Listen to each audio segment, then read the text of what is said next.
ರಾಜಕೀಯ ಅಖಾಡದಲ್ಲಿ 50 ಕೋಟಿ ಆಫರ್ ಈಗ ಕಿಚ್ಚು ಹಚ್ಚಿದೆ. ಒಂದ್ ಕಡೆ ಸಿಎಂ ಸಿದ್ದರಾಮಯ್ಯ ಹೇಳಿಕೆ ಬೆಂಬಲಿಸಿ ಕೈಪಡೆ ಅವರ ಬೆನ್ನಿಗೆ ನಿಂತಿದೆ. ಮತ್ತೊಂದು ಕಡೆ ಕಮಲ ಪಡೆ ದಾಖಲೆ ಕೇಳಿ ತಿವಿದಿದೆ.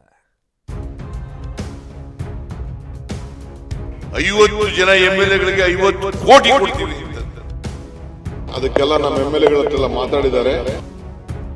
ನಿಮ್ಮ ಶಾಸಕರು ಭೇಟಿ ಮಾಡಿದ್ರೆ ಧರ್ಮಸ್ಥಳ ಮಂಜುನಾಥ ಸ್ವಾಮಿ ಸನ್ನಿಧಿಗೆ ಬಂದು ಪ್ರಮಾಣ ಮಾಡಕ್ಕೆ ಹೇಳ್ರಿ. ನಿಮ್ಮ ಪಾರ್ಟಿ ಶಾಸಕರು ಕುದುರೆನೋ ಕತ್ತೆನೋ ದನನೋ.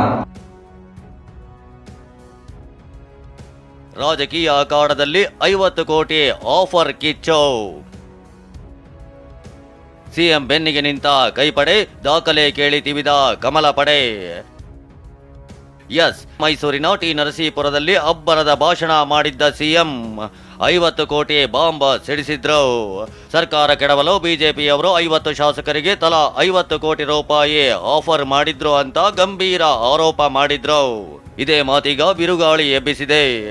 ಈ ಸಾರಿ ಹೇಗಾದ್ರೂ ಮಾಡಿ ಸಿದ್ದರಾಮಯ್ಯ ಸರ್ಕಾರ ಕಿತ್ತಾಕ್ಬೇಕು ಅಂತೇಳಿ 50 ಕೋಟಿ ರೂಪಾಯಿಗಳನ್ನು ಒಬ್ಬೊಬ್ಬ ಎಂಎಲ್ಎಗೆ ಆಫರ್ ಮಾಡೋದು.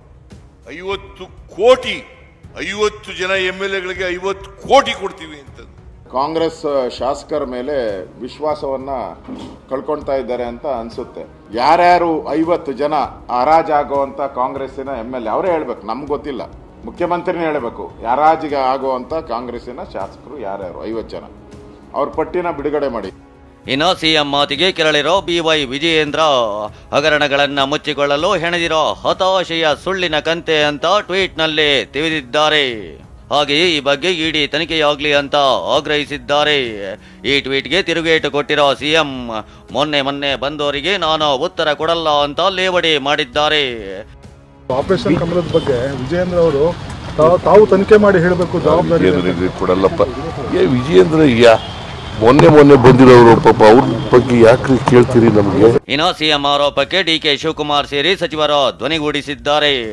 ಆಪರೇಷನ್ ಕಮಲದ ಬಗ್ಗೆ ಶಾಸಕರ ಬಳಿ ಬಿಜೆಪಿಯವರು ಮಾತಾಡಿದ್ದಾರೆ ಅಂತ ಡಿಕೆ ಆರೋಪಿಸಿದ್ದಾರೆ. ಇದಕ್ಕೆ ಟಾಂಗ್ ಕೊಟ್ಟಿರೋ ಸಿಟಿ ರವಿ ನಿಮ್ಮ ಶಾಸಕರನ್ನ ಖರೀದಿ ಮಾಡಲು ಕುದುರೆಯೋ ಕತ್ತೆಯೋ ದನಾನೋ ಅಂತ ಗುಡುಗಿದ್ದಾರೆ. ಹೌದು, ಮಾಡ್ತಾ ಇದ್ದಾರೆ.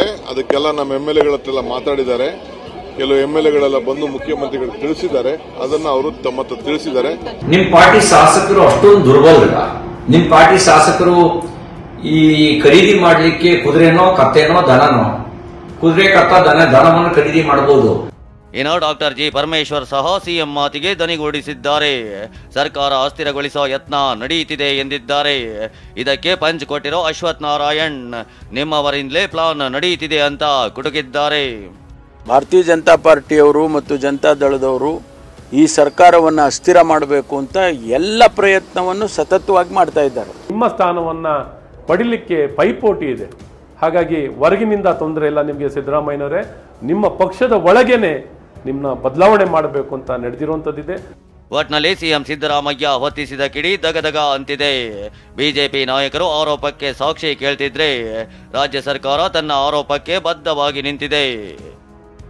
Bureau report, TV9.